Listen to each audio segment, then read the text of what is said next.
It's that time again. Sony have officially revealed the games PS Plus Essential subscribers can download in January 2023. Tuesday the 3rd of January to be precise. Let's do this. First up on both PS4 and PS5 is the sublime Jedi Fallen Order. Set after Order 66 is in full effect, we play as Cal Kestis in a story officially recognised as part of the Star Wars ongoing saga. It's a canon story. The core gameplay is made up of two elements, the exploration and puzzle solving seen in games like Tomb Raider, and the combat mechanics of something like Dark Souls. Timing your sword swings, blocking correctly, and looking for enemy weaknesses are important, especially on the harder difficulties, but it's way more forgiving than a typical Soulsborne game.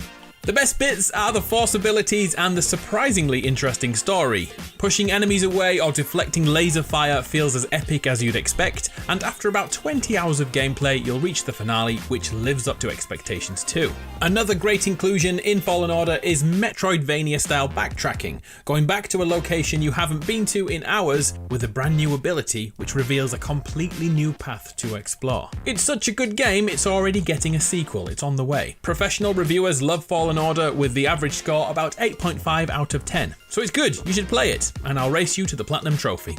Next on PS4 is Fallout 76. I shall be honest, on release, Fallout 76 was a dumpster fire of bugs and emptiness. The iconic open world RPG attempted to replace NPCs with real-life players, which resulted in a world lacking engaging missions and stories. Over 4 years have passed since then, and hundreds of bug fixes and narrative updates have attempted to reshape the player experience. And those updates include reintroducing NPCs all throughout the world, representing different factions, more akin to Fallout 3 and 4.